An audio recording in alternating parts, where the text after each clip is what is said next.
മാർക്കറ്റിൽ വിൽക്കുന്ന പെൻസിലുകൾ മരം കൊണ്ട് നിർമ്മിച്ചിരിക്കുകയാണ്. മരം പെൻസിൽ അല്ലെങ്കിൽ ലെഡ് പെൻസിൽ വിദ്യാർത്ഥികൾക്കും കലാകാരന്മാർക്കും അത്യാവശ്യമായ ഒരു വസ്തുവാണ്. പൊതുവെ HP, 2B പെൻസിലുകൾക്ക് ഇന്ത്യൻ വിപണിയിൽ പ്രചാരവുമുണ്ട്.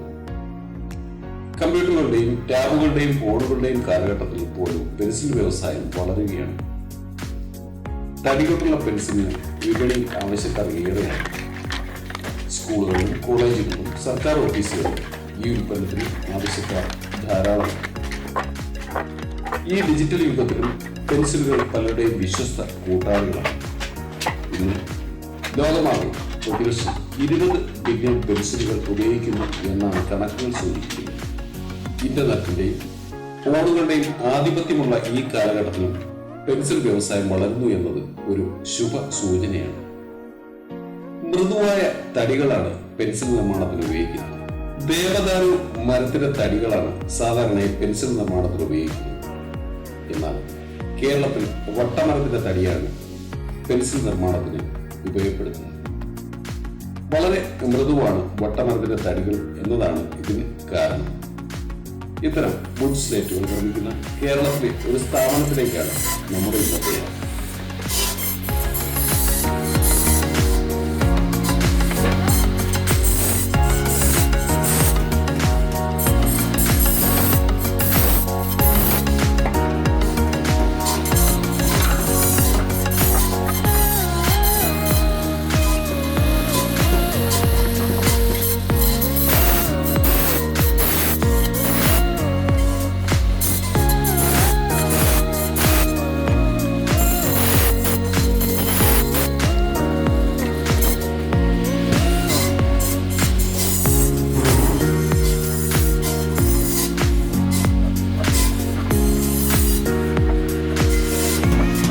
എൻ്റെ പേര് അജിത്ത്. എൻ്റെ സ്ഥാപനത്തിൻ്റെ പേര് മിഥുൻ ഇൻഡസ്ട്രീസ്. ഇവിടെ പെൻസിലിൻ്റെ പലക നിർമ്മിക്കുന്ന ഒരു നിർമ്മാണശാലയാണ്. അപ്പം ആദ്യമായിട്ടെന്ന് പറയുന്നത് നമ്മൾ വട്ടമരം വെളിയിൽ നിന്ന് ആൾക്കാർ കൊണ്ടുവരുന്നു. അത് നമ്മൾ അളന്നിട്ടതിന് ശേഷം ഇതിനെ അകത്തോട്ട് കൊണ്ടുപോയി പീസുകളാക്കും. അതായത് വലിയ മരത്തിനെ അതിനെ പീസുകളാക്കി എടുത്ത് കൊണ്ടുവന്നാണ് ഇവിടെ കട്ടകളാക്കുന്നത്.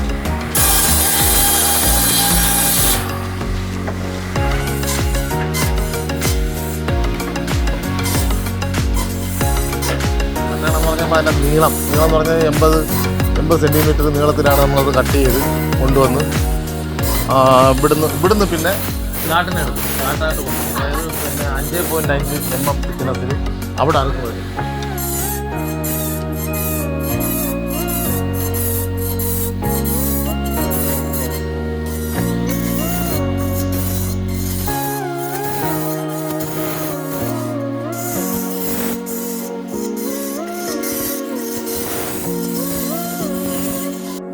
ഇവിടെ കൊണ്ട് അറുത്തതിന് ശേഷം ഇതിനെ നമ്മൾ പിന്നെ ലേഡീസ് എല്ലാം കൂടെ ചേർന്ന് ഇതിനെ റൗണ്ട് ഇട്ട് ഉണക്കിയും വാരിയിട്ട് ഉണക്കിയൊക്കെ അവിടുന്ന് പാസ് ചെയ്താണ് നേരെ അകത്തേക്ക് വരുന്നത്. അകത്തേക്ക് വന്നതിന് ശേഷം ലേഡീസ് എല്ലാം കൂടെ ഇരുന്ന് അതിനെ പല തരംതിരിച്ച്, അതായത് 8 പ്ലേ 7 പ്ലേ എന്നുള്ള രീതിയിൽ അതിനെ തരംതിരിച്ച് എടുത്തതിന് ശേഷം പിന്നെ അതിനെ ചെറിയ മേടകളും അതിനകത്ത് അടയാളങ്ങളും മുട്ടങ്ങളും ഒക്കെ വരുന്നത് നേരെ ഇവിടെ കൊണ്ടുവന്ന് പിന്നെയും അതിനെ ചെറുതാക്കും.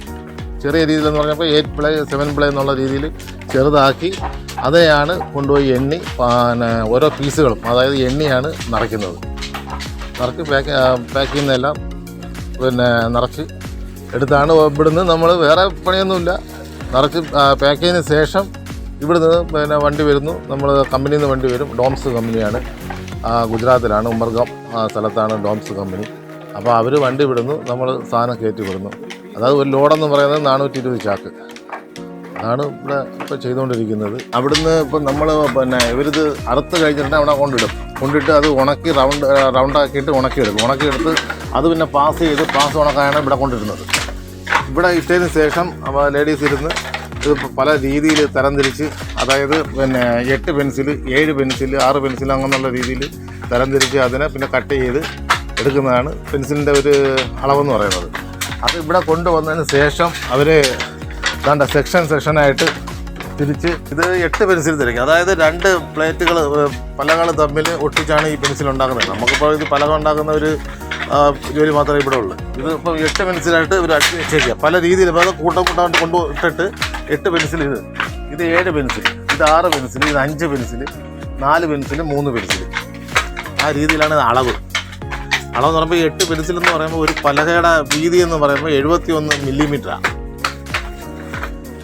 പിന്നെ സെൻറ്റിമീറ്റർ എന്ന് പറയുന്നത് അതാണ് അതിൻ്റെ അളവെന്ന് പറയുന്നത്. അങ്ങനെ ഓരോ രീതിയിലും ചെയ്താണ് ഇപ്പം ഇവരാണ് ഇതിൻ്റെ മെയിനായിട്ട് ചെയ്തുകൊണ്ടിരിക്കുന്ന പിന്നെ പെൻസിലിൻ്റെ അളവുകളും അതിൻ്റെ ഇത് ഇവിടുന്ന് ചെയ്ത് കഴിഞ്ഞിട്ട് ഇതിനെ കൊണ്ടുപോയിട്ട് വീതി കയറും. ഇതിപ്പോൾ അവർ തരം തിരിക്കുകയാണ്. നമ്മൾ വാരിക്കൊണ്ട് ഇട്ട് കൊടുത്തു കഴിഞ്ഞാൽ അവരത് തരം തിരിച്ചെടുക്കുകയാണ്. അതായത് 8, 7, 6, 5, 4, 3 എന്ന രീതിയിൽ തരം തിരിച്ചെടുത്തിട്ട് അതിന് ദാണ്ട ഈ പലകയ്ക്കകത്ത് ഇങ്ങനെയൊക്കെയുള്ള പിന്നെ ഓട്ടകളും ഇതൊക്കെ എന്ന് പറഞ്ഞാൽ ഡാമേജാണ്. ഇത് ഇവിടെ വെച്ച് ഇതിനെ കീറും, സൈഡ് കൊണ്ടാൽ കീറുമ്പോൾ ഇതൊരു 4 പെൻസിൽ ചെയ്യത്തക്ക രീതിയിലുള്ള നമുക്കൊരു പാഴ്സ് കിട്ടും. അതേപോലെ തന്നെ ദാണ്ട ഇതിനെ അവർ തരം തിരിച്ചെടുക്കുന്നതെന്ന് പറഞ്ഞാൽ ഇതിന് 3 പീസ് കിട്ടും. അതായത് 3 പെൻസിൽ ചെയ്യേണ്ട വീതിയാണിത്. 3 പെൻസിൽ, അതായത് 40 സെൻറ്റിമീറ്റർ അങ്ങനെയാണ് ഇത് കിട്ടുന്നത്. ഇതിൻ്റെ സൈഡ് വീതി കീറിയാൻ കളയും. അതിനെ തരം തിരിച്ച് ചെയ്തുകൊണ്ടിരിക്കുകയാണ് ഇവരിപ്പോൾ ചെയ്യുന്നത്. അപ്പം അവിടെ നിന്ന് നമ്മൾ റൗണ്ട് എല്ലാവരും കൂടെ ചേർന്ന് ജോലിക്കാരെല്ലാം ചേർന്ന് പൊളിച്ച് കൊണ്ടുവന്ന് ഇതിനകത്ത് ഇട്ടാണ്. അത് നമ്മൾ കണ്ടല്ലോ. അപ്പോൾ ആ പൊളിച്ചുകൊണ്ട് ഇട്ടത് അത് പിന്നെ അത് പാസ് ചെയ്തിടുക. പാസ് ചെയ്യുന്ന പറയുമ്പം നല്ല അതായത് ദാണ്ട ഇങ്ങനെയൊക്കെയുള്ള പൊട്ടലുകൾ പൊട്ടിയിരിക്കുന്നുണ്ടോ, ഇതൊന്നും നമ്മളെ കമ്പനി എക്സെപ്റ്റ് ചെയ്യത്തില്ല. കാരണം അവർ ഡിബറ്റ് അടിച്ചില്ല. ഈ പൊട്ടൽ ദാണ്ട ഈ സൈഡിൽ കണ്ട ഒരു അടയാളം കണ്ടോ, ഇത് പിന്നെ അതിൻ്റെ സെൻറ്ററിലെ വര ദാണ്ട ഈ പിന്നെ മുട്ടം, അതായത് തടിക്ക് ഉണ്ടാകുന്ന മുട്ട ആർക്കുമ്പോൾ കിട്ടുന്നത് ഇത് ദാണ്ട ഈ പൊട്ടൽ ഇങ്ങനെയൊക്കെയുള്ള ഈ കറുപ്പ് ഇങ്ങനെയൊന്നും കമ്പനി ഒരു വര പോലും, അതായത് കണ്ട ഒരു ചെറിയൊരു പുള്ളി കണ്ടോ, ഈ പുള്ളി പോലും അവർ എടുക്കത്തില്ല. ഇതൊക്കെ നമ്മൾ കയറ്റിനകത്ത് പിന്നെ കയറ്റി വിട്ട് അതിനകത്ത് മിക്സ് ചെയ്ത് കയറ്റി വിട്ട് കഴിഞ്ഞാൽ അവരത് ഡിബറ്റ് എന്ന് പറഞ്ഞുകൊണ്ട് നമുക്ക് ഇപ്പോൾ എത്ര 1000 രൂപയെന്ന് പറഞ്ഞുകൊണ്ട് നമുക്ക് കട്ട് ചെയ്ത് കളയും നമ്മളെ പ്രൈസ് ചെയ്ത്. അപ്പോൾ അങ്ങനെയൊക്കെ ഉള്ള ഒരു ചെറിയ കുഴപ്പങ്ങളൊക്കെ ഉണ്ട്. അതുകൊണ്ടാണ് ഇവരെല്ലാം ഇതിൻ്റെ മെയിൻ പണിക്കാരാണ്, ഇതിൻ്റെ മെയിൻ പാസിങ്ങാരാണ്. ഇവരെ വെച്ചാണ് ഞാൻ ചെയ്യത്തുള്ളൂ. അറിയുന്നത് ഇവർ വർഷങ്ങളോളം ഇതേ കൊച്ചു പ്രായത്തിലെ ഇവരിങ്ങനെ ജോലി ചെയ്ത് ശീലിച്ചവരാണ്. അപ്പോൾ ഇവരാണ് നമ്മളെ നാടീ ഞരമ്പുകളെന്ന് പറയാം. അതായത് ഇവരുണ്ടെങ്കിലേ ഉള്ളൂ നമ്മളെ കമ്പനി. അതായത് നല്ല രീതിയിൽ ആത്മാർത്ഥമായിട്ട് ജോലി ചെയ്യുന്നവർ പിന്നെ ഇവരാണ്. നമ്മളിപ്പോൾ അവരെ ജോലിക്കാരായിട്ടല്ല കാണുന്നത്, എൻ്റെ സഹോദരിമാരാണ് പോലാണ് ഞാൻ അവരെ കാണുന്നത്.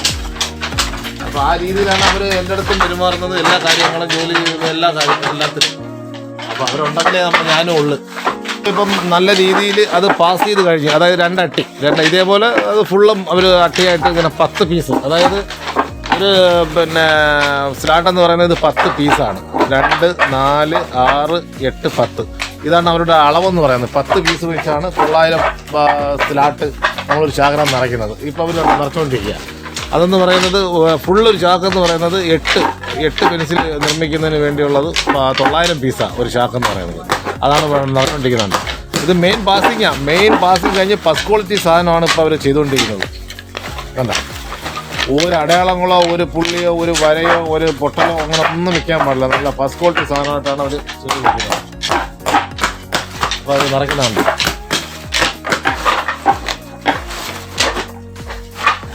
അവർക്കൊരു കണക്കുണ്ട്. അത് എത്ര പീസാണെന്ന്, ഒരു അട്ടി എന്ന് പറയുന്നത് ഇത്ര പീസ് വെച്ചുള്ള ഒരു കണക്കുണ്ട്. ആ കണക്കിനനുസരിച്ച് ആണ് അവർ നിറയ്ക്കുന്നത്.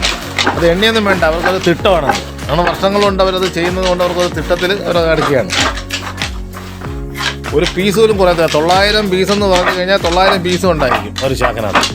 ഒരു പീസ് പോലും കുറയത്തുമില്ല, ഒരു പീസ് കൂടത്തുമില്ല. പക്ഷേ ഒരു പീസ് കുറഞ്ഞു കഴിഞ്ഞാൽ കമ്പനി നമ്മളെ കയ്യിൽ പൈസ കട്ട് ചെയ്യും അവർ.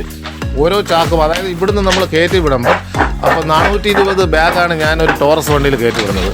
അപ്പോൾ 420 ബാഗും അവിടെ പൊട്ടിച്ച് നോക്കിയതിന് ശേഷം മാത്രമേ അവർ കൺഫേം എന്നും പറഞ്ഞ് നമുക്കൊരു മെയിൽ അയച്ചു തരും. അപ്പോൾ അതിനകത്ത് എന്തെങ്കിലുമൊക്കെ ഇതുപോലെ പൊട്ടലോ പിന്നെ വരയോ ഒക്കെ ഉണ്ടെങ്കിൽ അവരത് കട്ട് ചെയ്യും. ആ കട്ട് ചെയ്യുന്നത് പീസ് ഇപ്പോൾ ചിലപ്പം ഒരു ലോഡിൽ ചിലപ്പോൾ 5000 രൂപ, 10000 രൂപ, 20000 രൂപ കട്ട് ചെയ്യും അവർ. അത് കട്ട് ചെയ്യുന്നതിൻ്റെ കാരണങ്ങളും അതിൻ്റെ ഡീറ്റെയിൽസ് മൊത്തം നമുക്ക് അവർ അയച്ചു തരും. ആ വിഷ്വൽ മൊത്തം നമുക്ക് അയച്ചു തരും. അപ്പം നമ്മൾ ഓക്കെ ശരി, അത് ഞാൻ സമ്മതിച്ചെന്നും പറഞ്ഞുകൊണ്ട് പിന്നെ അതിന് ഒരിക്കലും ഉണ്ടാവരുന്നുള്ള താക്കീതും തരുമല്ലോ. അങ്ങനെയൊക്കെ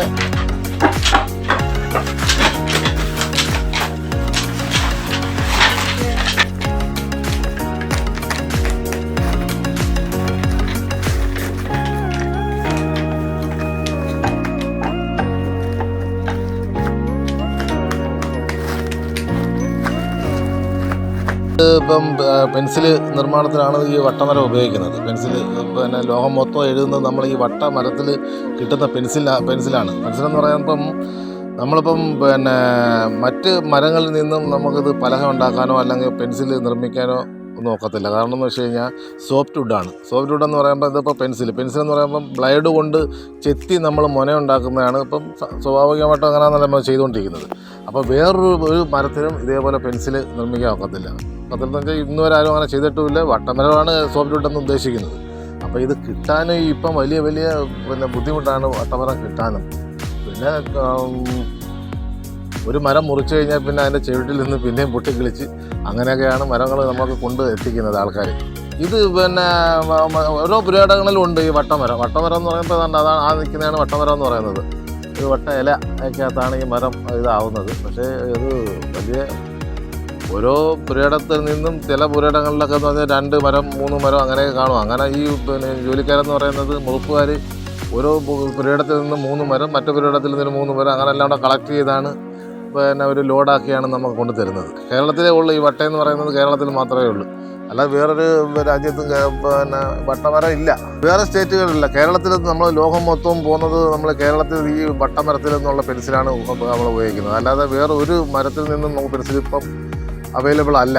ഇന്ത്യയിൽ കേരളത്തിൽ മാത്രമാണ് കൂടുതലും പിന്നെ വട്ടമരം കാണുന്നത്. വട്ടമരം ഉള്ളതെന്ന് പറഞ്ഞാൽ കേരളത്തിൽ മാത്രമേ ഉള്ളൂ. അപ്പം പിന്നെ ഈ വട്ടമരത്തിന് കൊണ്ടാണ് ഈ പെൻസിൽ ഉണ്ടാക്കുന്നതും അതിൻ്റെ പലക നിർമ്മിക്കുന്നതെല്ലാം വട്ടയില ഇതുകൊണ്ടാണ്. അതിനകത്തുനിന്നാണല്ലോ പലക ആക്കി ചെറിയ പീസുകളാക്കിയാണല്ലോ പെൻസിൽ ഉണ്ടാക്കുന്നത്. അപ്പോൾ വേറെ എങ്ങും ഇത് വട്ടമരം കിട്ടാൻ സാധ്യതയില്ല. വേറെ ഒരു സ്റ്റേറ്റുകളിലും ഇല്ല. ഇന്ത്യയിൽ വേറെ ഒരു സ്റ്റേറ്റുകളിലും ഇല്ല, വേറെ രാജ്യത്തും ഇല്ലെന്നാണ് എൻ്റെ ഒരു അറിവ്. പിന്നെ അവിടെ അറുത്ത് വരുന്ന ഈ പലക പീസുകൾ നേരെ ലേഡീസ് എല്ലാവരും കൂടെ ചേർന്ന് ഇതിനെ റൗണ്ടാക്കും. റൗണ്ടാക്കെന്ന് പറഞ്ഞാൽ ഓരോ പീസുകൾ ഇങ്ങനെ വെച്ച് അടുക്കി ഇങ്ങനെ താഴെ റൗണ്ടാക്കി വന്ന് ഇത് ഇട്ടതിന് ശേഷം ഇതത് ഇപ്പോഴത്തെ കാലാവസ്ഥ അനുസരിച്ച് നോക്കുകയാണെങ്കിൽ പിന്നെ ഇന്നിപ്പം റൗണ്ട് ചെയ്ത് കഴിഞ്ഞാൽ മറ്റന്നാൾ രാവിലെ ഇതിനെ പൊളിച്ച് അകത്തോട്ട് കൊണ്ടുപോയി നമ്മൾ ജോലിക്കാരെല്ലാം കൂടെ ചേർന്ന് ഇതിനെ അടുക്കി തരംതിരിച്ചാണ് ഇത് എടുത്ത് ചെയ്യുന്നത്. അതേപോലെ മഴ സീസണിലൊക്കെ ആണെന്നെങ്കിൽ പിന്നെ റൗണ്ട് ഇട്ട് കഴിഞ്ഞാൽ 1 ആഴ്ച 2 ആഴ്ചയൊക്കെ ആവും ഇതിനെ ഒന്ന് ഉണങ്ങി കിട്ടാൻ. കാരണം ഇതിനെ മെയിനായിട്ട് ഉദ്ദേശിക്കുന്നത് പറഞ്ഞാൽ നല്ല ഉണക്ക് വേണം. ഉണക്കുണ്ടെങ്കിൽ മാത്രമേ ഇദ്ദേഹത്തിന് ഇത് പിന്നെ ചാക്കിനകത്ത് നമ്മൾ പീസുകളാക്കി ചാക്കിനകത്ത് പാക്ക് ചെയ്ത് വെച്ചിരുന്നാൽ തന്നെ അതിനെ പിന്നെ 1 മാസം അല്ലെങ്കിൽ 1 വർഷം ഇരുന്നാൽ പോലും നല്ല ഉണക്കുണ്ടെങ്കിൽ 1 വർഷം ഇരുന്നാൽ പോലും ഇതൊരു കുഴപ്പം വരത്തില്ല. അതല്ല ഉണക്ക് കുറവാണെങ്കിൽ ഇതിന് ഒരു ചെറിയ പിന്നെ പൊടികൾ വരും. അതായത് പിന്നെ ഉളുമ്പ് വീഴുന്ന രീതിയിൽ ആണ് ഇത് കാണപ്പെടുന്നത്. അങ്ങനെ ആയിക്കഴിഞ്ഞാൽ പിന്നെ അത് ഉപയോഗിക്കാൻ കൊള്ളത്തില്ല. അപ്പോൾ അതുകൊണ്ട് പിന്നെ പെട്ടെന്ന് തന്നെ നല്ല രീതിയിൽ ഉണക്കി ഉണക്കിയാണ് ഇത് പാക്ക് ചെയ്യുന്നത്. അപ്പം ആ ഉണക്ക് കുറവുണ്ടെങ്കിൽ ഇതുപോലെ ഉടുമ്പ് വീണ് കഴിഞ്ഞ് കഴിഞ്ഞാൽ നമുക്കത് ഉപയോഗിക്കാൻ ഒക്കത്തില്ല, മനസ്സിലാക്കി എടുക്കാനും ഒക്കത്തില്ല. അപ്പോൾ കമ്പനിയിൽ വന്നിട്ട് നമ്മളിങ്ങനെ ഉണക്ക് കുറവായിട്ട് പാക്ക് ചെയ്ത് അയക്കുകയാണെങ്കിൽ തന്നെ അവിടെ നിന്ന് കംപ്ലയിൻറ്റ് വരും. ഡിബറ്റ് നോട്ടെന്നും പറഞ്ഞുകൊണ്ട് നമുക്ക് പൈസ കുറച്ച് അവർ പിന്നെ അയച്ചു തരിക. അത് നമുക്കൊരു ഭയങ്കര ബുദ്ധിമുട്ടാണ്. അതുകൊണ്ട് നമ്മൾ മാക്സിമം ഇതിനെ ഉണക്കിയാണ് ഇത് നമ്മൾ അയക്കാനും നോക്കുന്നത്. കാരണം നമുക്കതിലൊരു നഷ്ടം വരാൻ പാടില്ലല്ലോ. കാരണം തടിയൊക്കെ എടുത്ത് അതിനെ കൊണ്ടുവന്ന് അതിനെ പീസുകളാക്കി ജോലിക്കാർ വെച്ച് പീസുകളാക്കി പിന്നെ അതിനകത്ത് കൊണ്ടുപോയി അതിനെ കട്ടകളാക്കി അതിനെ പിന്നെ ഞങ്ങൾ അതിനെ ചെറിയ പിന്നെ സ്ലോട്ടുകളാക്കി എടുത്ത് അതിനെ പിന്നെ അത് ഉണക്കിയെടുത്ത് അത് ജോലിയെന്ന് പറഞ്ഞാൽ ഭയങ്കരമായ ജോലി അതിനകത്ത്. കാരണം പിന്നെ എന്ത് ചെയ്യാൻ പിന്നെ ഒരു തൊഴിലുണ്ട്, അതുകൊണ്ട് ഇങ്ങനെ പോകുന്നു. പിന്നെ എനിക്ക് പറയാനുള്ളതെന്ന് പറഞ്ഞു കഴിഞ്ഞാൽ ഞാൻ ഈ പിന്നെ സംരംഭം തുടങ്ങിയിട്ട് ഇപ്പം 12 വർഷമായി. പിന്നെ എന്നാൽ കഴിഞ്ഞ് എനിക്കൊരു 10-15 പേർക്ക് ജോലി കൊടുക്കാനുള്ള ഒരു അവസരം കൂടിയായി ഇത് മാറി. കാരണം ഇവിടെ കുറേ ആൾക്കാർ പിന്നെ ജോലിയില്ലാതെയും അങ്ങനെ ലേഡീസ് അങ്ങനെ 9 പേരുണ്ട്, ലേഡീസ് 9 പേരുണ്ട്. പിന്നെ ഇതിനെ അറുക്കാനും അതിനെ പീസുകളാക്കാനും ജെൻസ് പിന്നെ ജോലിക്കാരുണ്ട്. അങ്ങനെ മൊത്തം എനിക്ക് 15 പേർക്ക് ജോലി കൊടുക്കാൻ ദൈവം സഹായിച്ച് എനിക്കൊരു പിന്നെ നല്ലൊരു സന്ദർഭം കൂടിയാണിത്. ഇത്തരം സ്ഥാപനങ്ങളിൽ നിന്നും പാക്ക് ചെയ്ത് അയക്കുന്ന സോഫ്റ്റ് വുഡ് സ്ലേറ്റുകൾ പെൻസിൽ ഫാക്ടറികൾക്ക് ലഭിച്ചു കഴിഞ്ഞാൽ അവർ അത് ഉൽപാദനത്തിനായി ഒരു അസംബ്ലിനായി ഇടുന്നു.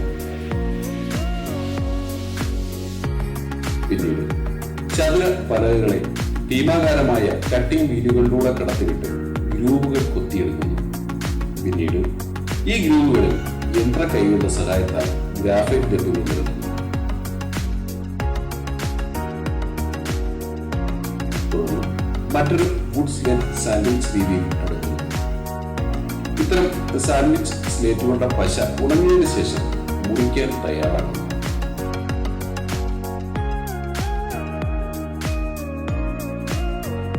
പെൻസിലുകളെ ഷഡ്ഭുജാകൃതിയിൽ രൂപപ്പെടുത്താൻ ഫാസ്റ്റ് സ്പിന്നിംഗ് കട്ടർ ഉപയോഗിക്കുന്നു. അവിടെ നിന്നും പെൻസിലുകൾ സാൻഡ്വിച്ചിൽ നിന്നും വ്യക്തിഗത കഷ്ണങ്ങളായി